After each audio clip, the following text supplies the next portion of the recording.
ہم بستری کے متعلق کچھ احکامات کا اس آیت کے اندر واضح فرمایا، تو اس کے شان نزول کے متعلق مفسرین اکرام فرماتے ہیں کہ حضور اکرم صلی اللہ علیہ وسلم سے پوچھا گیا تو عورت کے حوالے سے کہ عورت کی پشت کی طرف سے وطی کرنے کے متعلق جب سوال کیا گیا حضور سے، تو اس پر یہ آیت کریمہ نازل ہوئی، یعنی تمہاری عورتیں تمہارے لیے بمنزلہ کھیتی کے ہیں، جس میں نطفہ بجائے تخم اور عورت بمنزلہ پیداوار کے ہے، یعنی اس سے مقصود اصلی صرف نسل کا باقی رکھنا اور اولاد کا پیدا ہونا ہے۔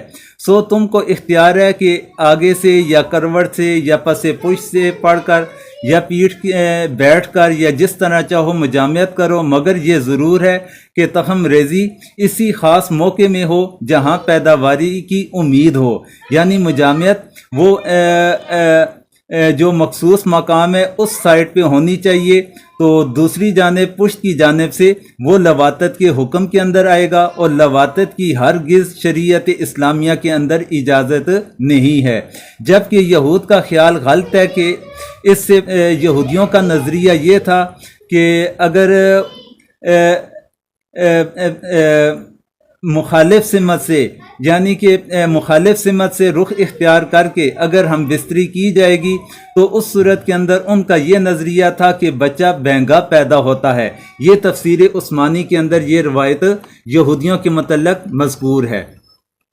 اللہ تبارک و تعالیٰ نے کھیتی کے ساتھ تشبیہ جو دی ہے، تو کھیتی کے ساتھ تشبیہ دینے کی غرض کیا تھی؟ تو اس کے متعلق مفسرین اکرام فرماتے ہیں کہ تمہاری عورتیں تمہاری کھیتی ہیں، یعنی تمہارے کھیتوں کی جگہ پر ہیں، کھیتوں کے ساتھ انہیں اس لیے تشبیہ دی گئی کہ ان کے رحموں میں جو نطفے ڈالے جاتے ہیں وہ بیج کے مشابہ ہیں۔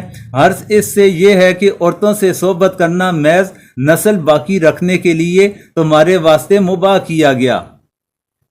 تو قریش کے قبیلے کے لوگ عورتوں کے ساتھ اس طرح کے معاملات کچھ حد سے زیادہ کیا کرتے تھے۔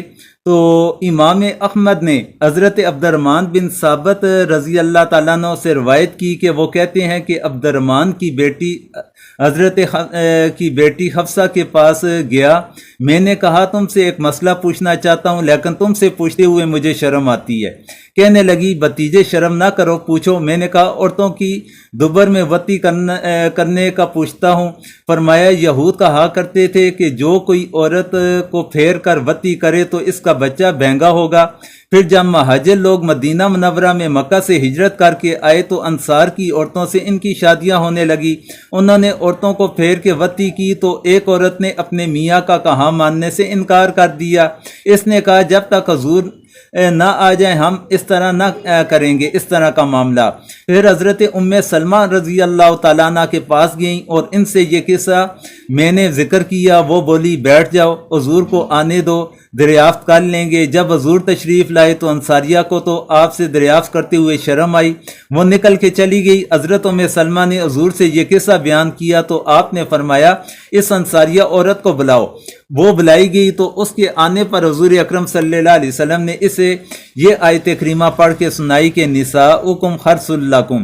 تو مراد یہ ہے کہ جائے مخصوصہ ایک ہونی چاہیے اور طریقہ کار مختلف بھی انسان اپنا سکتا ہے۔